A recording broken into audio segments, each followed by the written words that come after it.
in the squadron. They called him Bullets, but we call him Greg Kelly. Greg Kelly is on the air on the Red Apple Podcast Network. Well then, Rand Paul. Thanks a lot, Rand. You know, I like that guy. I do. Libertarian, Republican. He's very, I always feel like he's doing things on the merits. He's not doing, he's doing things from a place of conviction. He really believes what he says. I don't like what he says sometimes. I think he's wrong, but at least he believes what he says. And his pessimistic outlook on Iran and how everything is worse than it was, I just don't see how anybody can say that with the nuclear degraded. I have a headline here from 2020 that says that Iran is 3 months away from getting a nuclear weapon. I mean, let's say that was correct. That means they probably have one by now. How can we just, what are we waiting for? We had to do it. I can't believe that nobody, and I mean nobody, the last military thing that we did on Iran was the failed rescue mission. The failed rescue mission when we tried to get those Iranian hostages out. That's the last time. It's the last time. How about that one? Huh? The failed mission. No wonder why these people have been thumbing their nose at us. So we got the nuclear. It's been totally degraded. Now I know these pot shots that they're taking. They are literally pot shots. They're pot shots. They're small. And as we know from Blaine Holt, the holdup at the Strait of Hormuz is artificial. It's not fear of the Iranians. It's this game that the global elites are playing on Trump. There's an insurance company, and they're based in a place called the City of London. That's different from London. All right, there's London, Greater London, and then there's the City of London. It's kind of like Wall Street, the financial district. They call that the City of London. It's a very small area. It's full of big banks and the elites, and they are... That's when Obama hangs out in London, he goes to the City of London. It's globalist central. And this Lloyd's of London, they're playing a great big game with us, the United States. This is payback for, I don't know, President Trump embarrassing them, President Trump telling them it's time to stand up for your commitments to NATO. You can't just throw money at Ukraine without throwing money at NATO. You got to remember NATO, the North Atlantic Treaty Organization. You guys are members, and if you don't pay up, we're going to leave. So there's a lot of things going on that I don't think are understood, certainly not discussed publicly. I'm no wizard, but I've been talking to Blaine Holt, and that's where I'm getting my insight. And that man has not been wrong about one thing when it comes to this war. He hasn't been wrong about one thing when it comes to this conflict that started all the way back in February. And one more thing. 4 soldiers is 4 soldiers too many. But at the same time, these are acceptable losses. I am so sorry to say that. I am so sorry, but it's true.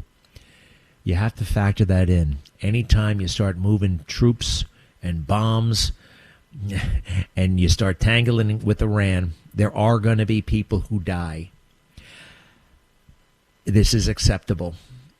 It's not acceptable if we lose 50,000, but if we lose a dozen or two, hey, I was in a position once myself where I could have been one of those, right? Had my close call, or 2 or 3 or 4. Thank God I made it out. Not everybody I was with made it out. Both as a Marine and as a civilian journalist, I know what it's like when people close to you die. And I mean literally close to you. I mean, like that guy right over there is about to die and he gets killed. But I can, this is part of it. This is part of what makes military service so revered. And those who lose loved ones must be respected. One more time, it still astonishes me. You know, everything is backwards. When they say the war is going poorly, the war is going well. When they say that Joe Biden is a man of integrity and empathy, he's not. It's the opposite. When they say that Donald Trump is a threat to democracy, he is the savior of democracy. I mean, how hard do you have to try to alienate and offend Gold Star families, right? Gold Star families, what is that? That's the those who lose sons and daughters in war. And prior to the casualties we're seeing now, we had 13 Marines, soldiers, sailors, I believe an airman as well, wiped out at Abbey Gate as we were hastily withdrawing from Afghanistan, a totally botched operation done so Joe Biden could say we're out of here by September 11th. That was his big thing.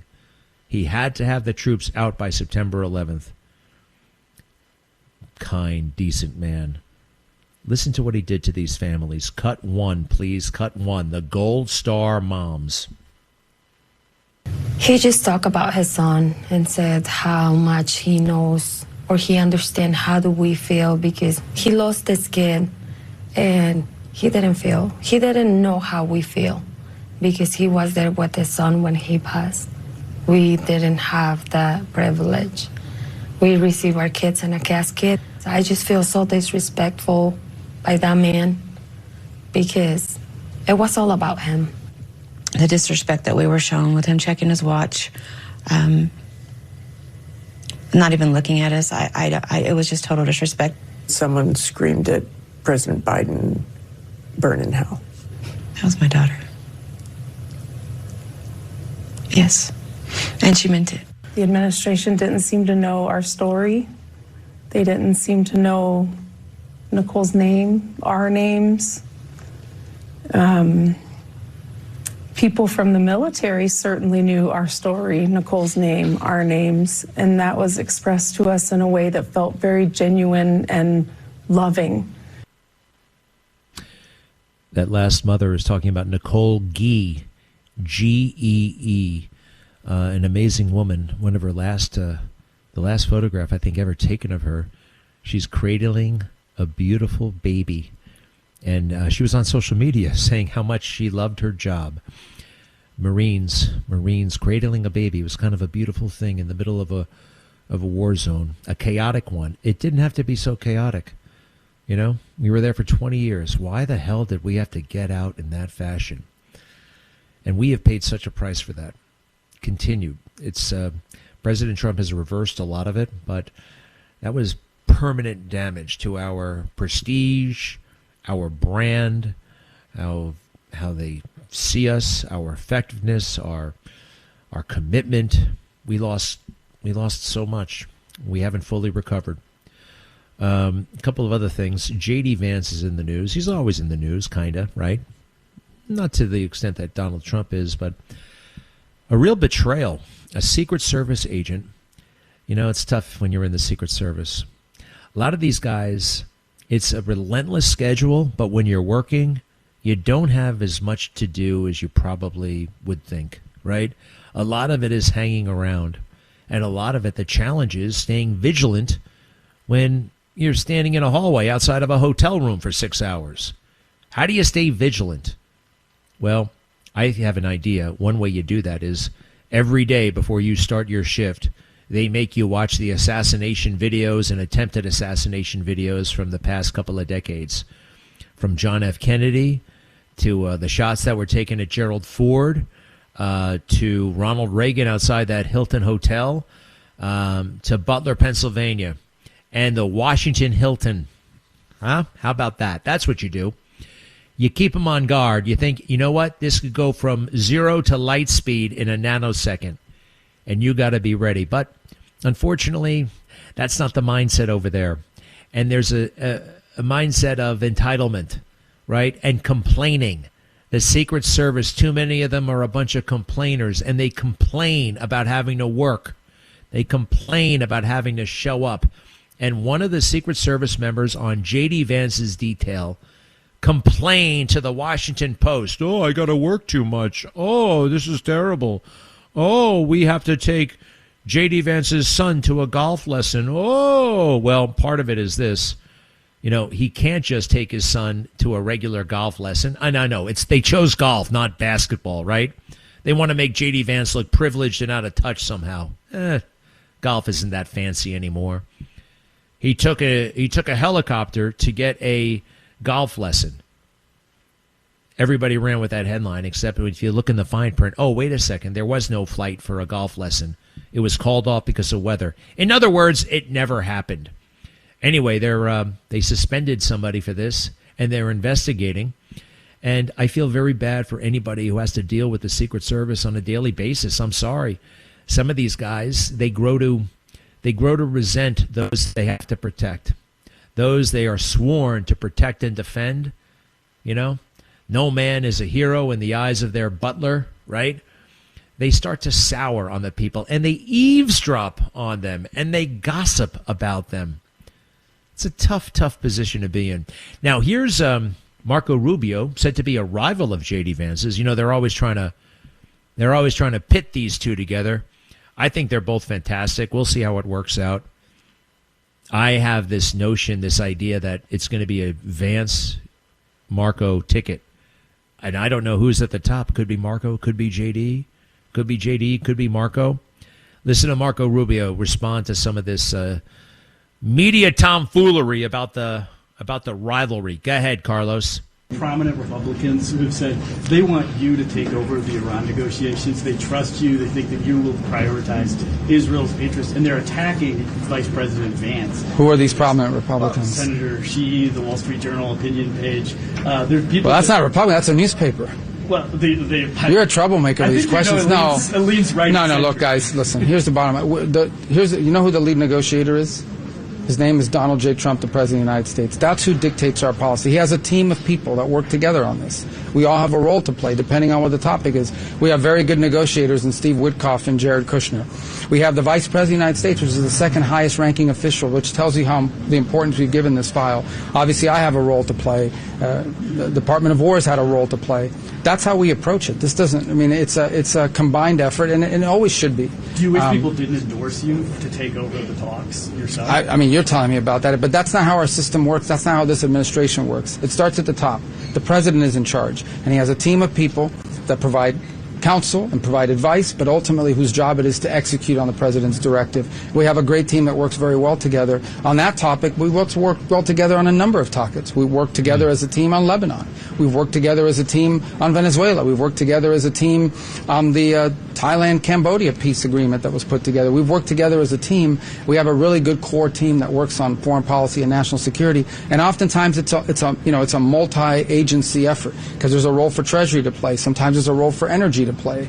That's how these things work. It's not one person. It's all these different elements of our government that have to work in conjunction and in concert to execute on the president's directive and on the direction that he's giving us. Well, makes sense to me. There's a weariness to Marco Rubio. He's heard it all before. You can't get him. You can't stump him. You can't trick him.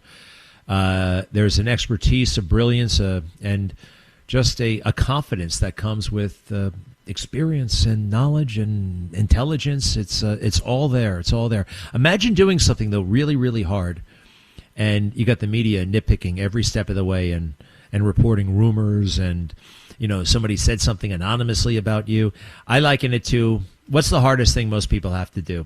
Buying a house, maybe, or planning a wedding. I'm talking about logistically, all right? The biggest logistical pain that everybody can relate to might be buying a house or an apartment or throwing a wedding. And imagine during that time, you got a bunch of anonymous sources and people trying to screw with you, saying stuff on social media and, microphones being thrust in your face while you're trying to do this very tricky thing.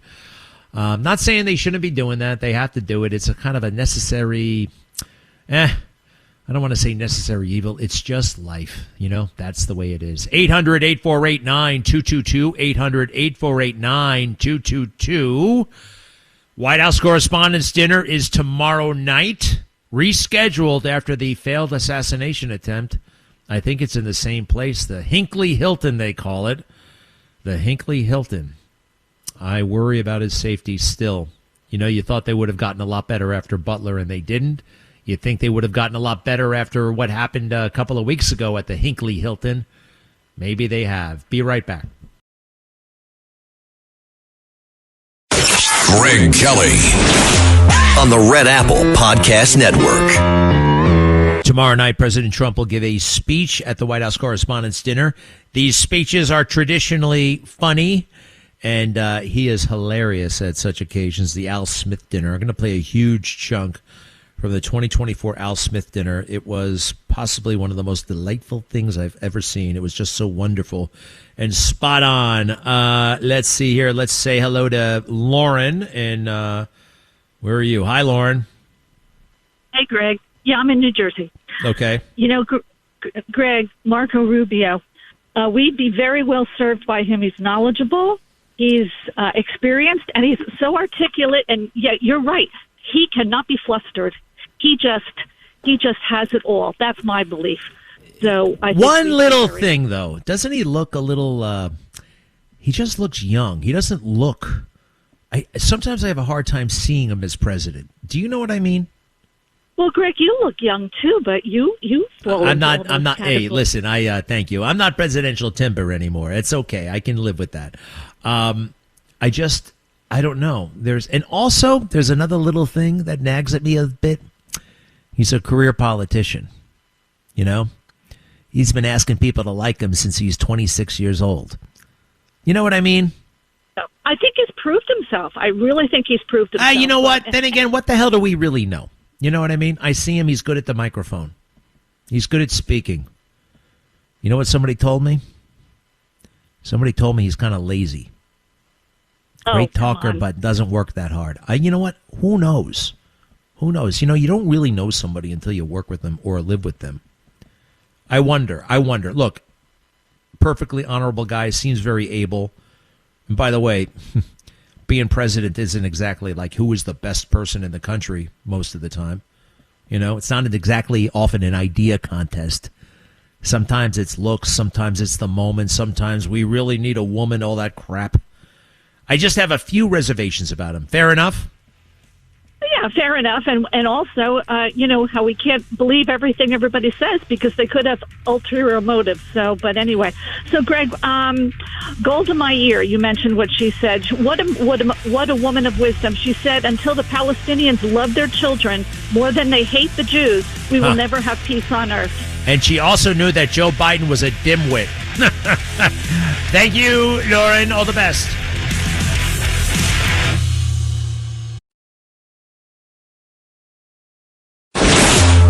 Greg Kelly, entertaining and informative on the Red Apple Podcast Network. You know, you don't have to give President Trump a script that's been worked on by a bunch of comedians for him to be funny. He's hilarious. He's witty. He's interesting. He's so blunt, and in a culture that is as uptight as ours, everybody's so uptight. You notice that, right? He is relaxed.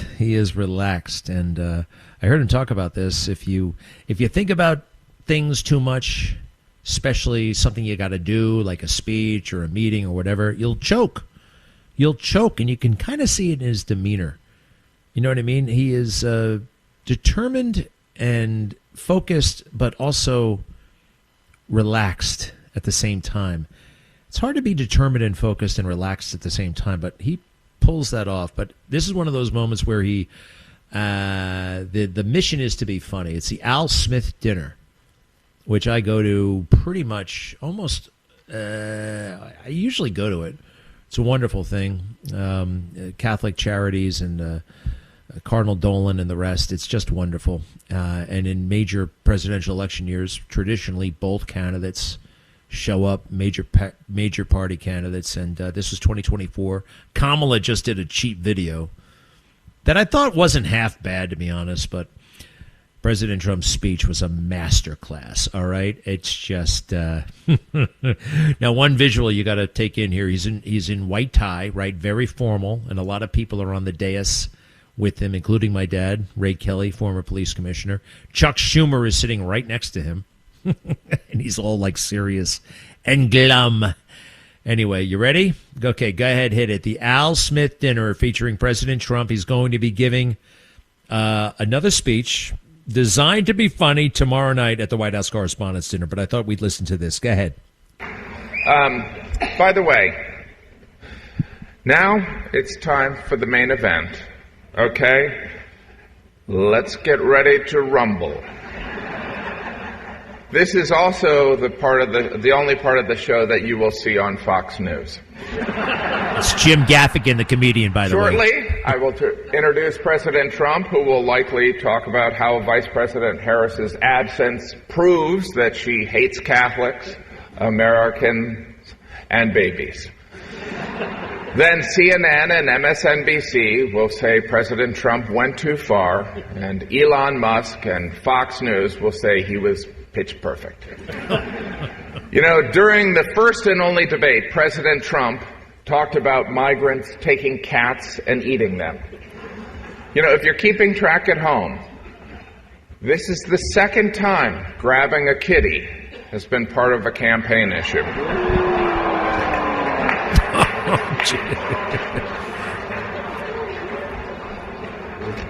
Jim Gaffigan. We talked about leaving that out. I was going to leave that out. But here's the thing that's so amazing about Donald Trump. It is impossible to not have a strong opinion about President Trump. You either think he is endearingly outspoken and brash, or you think he's a sociopath, and you'd like to be his running mate. All right. Donald Trump and I have a lot in common. We both have 5 children. We both have a lush mane of golden hair. And we both try to travel as much as possible to get away from our families. President Trump, before I invite you up here to the podium, I want you to know if you are reelected, I always liked you. And I'm not saying that because I don't want to be sent to a labor camp. Well, I guess that's the reason, sir. Ladies and gentlemen, I'd like to bring up a man who loves New York City.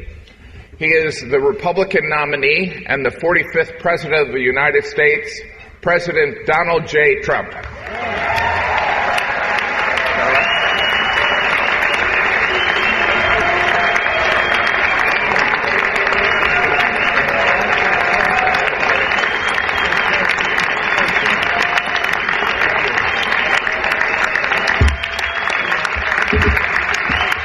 Thank you, everybody. Well, thank you very much. It's an honor. And they told me under no circumstances are you allowed to use a teleprompter. And I got up here and I see this is beautiful teleprompter. So here I am. But it is a tremendous thing. It's a tremendous dinner. I've come here with my father. So it was 3 times, but it was also many times before that. A long time ago, and it's a very special dinner, and you've done a fantastic job, Cardinal. Thank you very much. I appreciate it. So I'd like to thank Your Eminence very much, and members of the clergy, so many people I know. Speaker of the House Johnson, what a job you're doing. He's done a great job. Senator Schumer, good. Yeah, I supported him. I don't know if he used to say that's true, and now I'm not sure he would, but I gave him his first check from an office in Beach Haven, and I was very proud of it. I don't know about lately. No, I was. It was his first check. He was running, and I said, he's a good man. Senator Gillibrand, thank you very much. Thank you very much for working hard. Governor Hochul, wherever you may be up, this is a big day, that's right. Where is the governor? Good job. It's not an easy one, is it? But you're doing all right. We have to get a little money from the federal government, I have to tell you. It's about time. It's about time. Mayor Adams, good luck with everything. They went after you. They went after you, Mayor. Yeah, boy, I do that. 9.5 months ago, I said, he just said something about the administration. He's going to be indicted any moment. And guess what happened? But you're going to win. I think you're going to win. I know you're going to win. So good luck. Good luck. I don't like what they do. I don't like what they do. And also distinguished, got so many friends up here. It's great. A lot of great friends. Some of my best friends. And you are right. They are distinguished and they are wealthy for the most part. A couple are having a hard time, but they're going to get over it. I also want to thank my very beautiful wife, and thank you for mentioning, but can you believe this? She did a book, and it's a really good book, and she worked hard on it, and it just became number one on the New York Times list, so I think that's okay. That's not an easy thing to do, especially when your name is Trump and you're on the New York Times list. That must be selling like hotcakes. But thank you for mentioning. I appreciate it. Good job you did. It's a true pleasure to be with you this evening. Amazing pleasure. And these days it's really a pleasure anywhere in New York without a subpoena for my appearance. Anytime I don't get a subpoena, I'm very happy. They've gone after me, Mr. Mayor. You're peanuts compared to what they've done to me. And you're going to be okay. But I have to be careful, however, to understand that this will be the first time in the history of this event where jokes will be fact-checked, and they will be. And they will be. It's been a long tradition for both Democrat and Republican candidates for President of the United States to attend this dinner. Always it's a rule. You got to go to the dinner. You got to do it. Otherwise, bad things are going to happen to you from up there. You can't do what I just saw on that screen. But my opponent feels like she does not have to be here, which is deeply disrespectful to the event and in particular to our great Catholic community. Very disrespectful.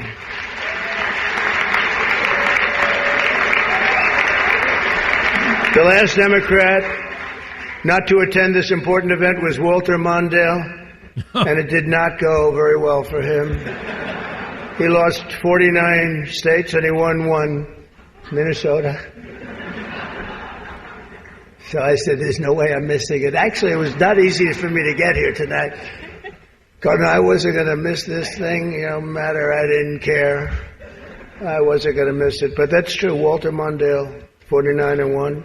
He was expected to do well, and it didn't work out. It shows you there is a God. I mean, for those people that are questioning it. I understand the real reason that she's not here is she's hunting with her running mate, spending a lot of time hunting. In any event, it's a weird. You know the word weird.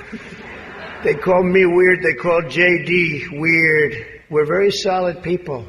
This guy is calling us weird, but this was weird that the Democrat candidate is not here and with us tonight. I want to also congratulate somebody's going to make us all healthy. RFK Jr., we love you. I don't see him. He's campaigning all over the place. He's campaigning. You're all over. Hello, you both. Nice to see you both. You're doing a good job. He's a great guy, too. He really is. He's going to make us a healthier place. We're going to let him go wild for a little while. Then I'm going to have to maybe rein him back. Because he's got some pretty wild ideas, but most of them are really good, I think. He's a good man, and he believes the environment, the healthy people. He wants healthy people. He wants healthy food, and he's going to do it. He's going to have a big chance to do it because we do need that. I would not have missed the Al Smith dinner for anything in the world. I still remember coming here as a very young guy with my father, Fred. He was a great guy, my father. He was a tough cookie, but he had a very big heart. He was, anytime we'd walk down the street, and you don't see it too much anymore, there'd be people standing with tin cans, and he would always take out $100 and put it in that can. And I always thought it was beautiful. And frankly, I even think more so now it was beautiful, because nowadays you don't see it so much. But I miss him, and we used to come here very religiously.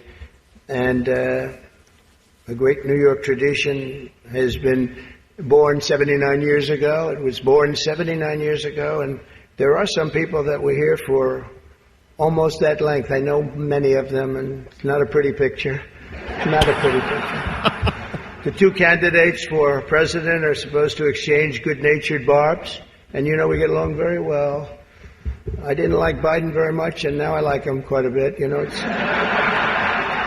and now I say that she's much worse than him. He was a much better candidate than her, actually. And when we hopefully win, dispose of her, I like her a lot, but right now I can't stand her. It's true. I can't stand her. I've never liked people that I was competing against. When you do, a lot of bad things happen. And we are doing well. By the way, the votes are starting to come in. You got to get out and vote. And Catholics, you got to vote for me. Just remember. You better remember I'm here. And she's not. I could have done that too. But you do something that's incredible. The Catholic Church, you're helping the poor, educating children, and supporting the vulnerable. But if you really wanted Vice President Harris to accept your invitation, I guess you should have told her the funds were going to bail out the looters and rioters in Minneapolis, and she would have been here, guaranteed she would have been here. Guaranteed. They're booing. Okay. That's the booing them. Okay. All right, stop. I was in the room. We gotta go to a break, but yeah, there was some pushback in the room. That whistling, but it was awesome. It was awesome. You can find it on YouTube. It's about a half hour long, and or just watch tomorrow night because that's going to be fresh material and right out of the can't say the front page anymore. Right out of your Twitter feed. Right, all very, very topical. That's the best. That's the best kind of stuff for a moment like that. Okay, 800-848-9222. 800-848-9222. Greg Kelly, entertaining and informative on the Red Apple Podcast Network. Right, hello. It kind of feels like Friday a little bit for some reason. I don't know why that is. We're on August is next week. August is one of the most glorious months, possibly my favorite month, right outside of Christmas. I don't know. Good things tend to happen to me in August. It's a track record for some reason. And it's still summertime, and no one's really working all that hard. It's just something beautiful about it. I don't know what the hell it is, but all right. With that, I am going to pack things up here. Oops, we got today's the day. Barbara, welcome back.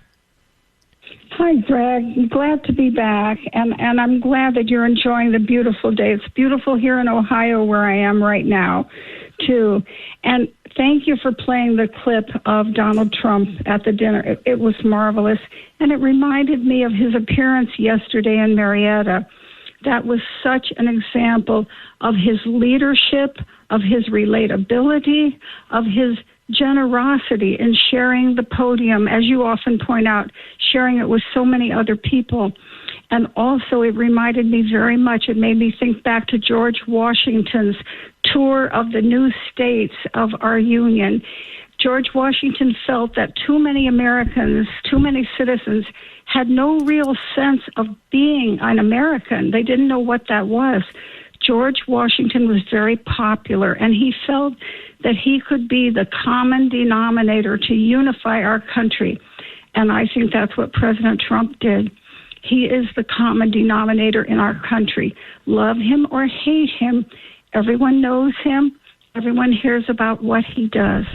The people who appreciate our liberties, appreciate our Constitution, certainly are in love with so many of the things he's done for our country. The people who don't, we can only hope that they will escape the TDS that is holding them captive from doing the best for themselves and their family. But they're they're getting it from their media, but they're getting a very twisted picture. However, if I have a newborn baby and all of a sudden my child has $1,000 in an account that comes from the government, that's going to change a lot of people's perception of Donald Trump and the things that he's doing. I thought he did a magnificent job yesterday. I was so happy and so proud of him and so proud of our country and all of our leaders on the Republican side. Well, I got to watch that, to be honest. I missed it. And you did something very important, watching these events. without commentary, just watching them, and you learn so much. And if you take them in full, I got to go for a drive, and I'm gonna do that. I'm gonna listen. Thank you, Barbara, very, very much. That is a good idea. All right, hold on a second. We've got Alan in Toronto, Canada. Hello. Oh shoot, we lost Alan. Damn it. Vic, how are you? Hi, Greg.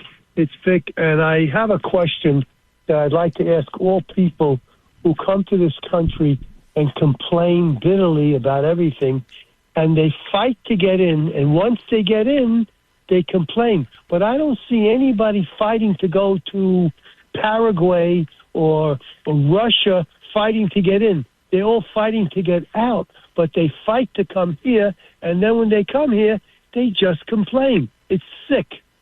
That's it my is kind comment. of, yeah, no, there is something wrong with that. I mean, and like Mamdani really epitomizes what you're talking about. I'm sorry, but perhaps you'd be, if you don't like the system, and you knew it was capitalistic, maybe you'd be more comfortable in Uganda, okay, where they still revere Idi Amin and where it's still against the law to be gay. Interesting point, Vic. I don't disagree. Let's see here. Frank, hello. Hey, Greg, I got a question for you. Do you think that aiding and abetting the enemy is treasonous? What are you getting at? I mean, I'd have to look it up. Nobody wants to help out the enemy. What are you getting at, Frank? Well, what I'm getting at is any politician that voted yes for this NDAA 219 merging our military with the foreign military. Oh, you mean the Israeli stuff? Treason. You mean the Israeli stuff? Israeli stuff. No, that ain't treason. All right? No, there's information sharing. I think this thing has been wildly mischaracterized. And, no, we share stuff with our allies all the time. This codifies a few things as far as I know, and also makes it clear what's not going to be shared. It actually is, my understanding, you shouldn't be throwing words like that around, okay? That's a little bit. And by the way, enemy, Israel ain't our enemy, pal. You think Israel's our enemy? I think, yeah, I think that Israel? Yes. Israel. All right, Frank, get lost. Jeez. Lou, you've been waiting. How are you? Is he there? Hello. Lou, do me a favor. Shoot, I'm sorry. Will you call me back someday? I want to hear this story about your son, okay? Okay. All right. Please make arrangements there with the switchboard there, Carlos. Thank you very much. Very surprised to hear that from Frank. Very surprised. I think you got to rethink things, huh? Take a look. Are you part of the woke right? I can't stand that woke right. All right? The podcast bros.